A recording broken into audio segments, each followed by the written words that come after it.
Oops, andito na naman si Uncle Tax. Bago nga pala ako pumasok sa aking trabaho, magluluto muna ako ng ulam namin. Ang iniluluto ko nga pala itong okay na kalabasa, babaunin ko sa aking trabaho. At yung kumpare ko naman ay nagluto ng ginataang papaya. Babaunin daw niya at uulamin niya mamayang gabi. Buti binigyan din ako ng kumpare ko pang dagdag sa baon ko. Wow, kalasa! Sabi ko nga sa inyo sa isang vlog ko, napakainit dito sa kusina namin. Pakahirap na magluto dito kaya pawis-pawis ka dito. Sana lumamig na para sa ganun masarap magluto dito. At ngayon, balik na tayo sa aking trabaho. Jumuti na nga pala ako, dalawa nga lang pala kaming runner. Kaya obligado magtulungan kami ni Yuri para sa ganun mabilis ang trabaho namin. Inuna muna namin mag-setup sa labas bago sa loob. Para kung dumating yung guest namin, okay na ang setup namin dito sa labas. At pinunasa ko na rin itong mga bangkuan. Tatanggalin ko lang naman yung mga alikabok at mga naiwan na buhok ng mga guest namin. At syempre, i-arrange din namin yung mga bangkuan para sa ganun magandang tingnan. Ganito kami nagtutulungan para sa ganun mas lalong bibilis ang trabaho namin. At bago ang lahat, shoutout nga pala sa mga bagong followers.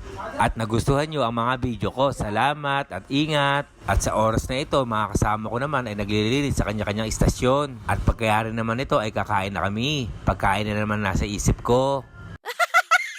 At pagkayari ko naman linisin ito, ako ay magre-refill na ng soya, salt, and pepper. Ito ay akin nire-refillan na pagkayari ilalagay ko na ito sa mga istasyon. Ilalagay ko lang ito sa may cabinet. Ganito lang palagi ang aming ginagawa. At pagkayari naman ito at hindi pa tapos yung isa, siya naman ang aming tutulungan. Ganoon talaga sa trabaho, tayo ay magsama-sama, magbigis-bigis na parang walis. At para sa ganoon yung trabaho ay lalong bumilis. Yes! Wais! At sa tingin ko naman itong ayos na ito ay okay na to. Nakapag-refill na ako ng mga ingredients at okay na ito sa labas. Dahil nakaset up na ang lahat. Pagyayaran to, ako ay pupunta na sa likod. Upang sa ganoon, ako ay magpupunas na ng cutlery dahil i-refill ko naman ito sa mga istasyon namin. Ilalagay ko lang ito sa 4 na cabinet. At isusunod ko naman itong mga baso. Napunasan ko naman na ito kaya isasalansan ko na lang sa mga istasyon. At shoutout nga pala sa pinsan ko na napakasipag, si Eric Lean Lagasca. Sa mga kumpare ko naman si Patrick Presentasyon at si J.R. Sunga from Cabuca, Cabanatuan City. At syempre, hindi mawala, laging nagsishare ng mga video ko, si Miss Jel Supsup from Pangasinan. Shoutout sa'yo!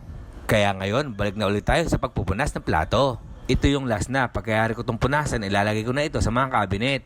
Obligado kasi itong linisin mabuti para sa ganoon mawala ang tubig at saka ang fingerprint. At para sa ganoon, pag ginamit ng guest, ayos, malinis. Pagkatapos ng lahat, ako ay magche-change na ng uniform. Dahil pamaya-maya na to, darating ng mga guests namin. Medyo busy nga pala kami sa araw na to. Kaya hindi tayo pwede mapagod. May pamilya pa tayo umaasa sa atin. Kaya mga kapwa kong OFW, dapat tayo maging matatag at malakas.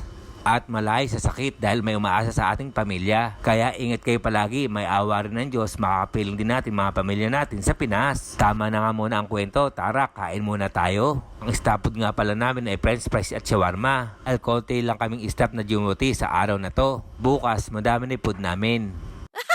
At salamat at lagi nyo pinapanood ng mga video ko. Salamat din sa walang sawang sumusuporta sa akin. Ingat kayo palagi at God bless. Kaya i-comment nyo naman kung saan umabot ang video ito. Kaya hanggang dito na lang. Ito yung Uncle Tax. Ingat!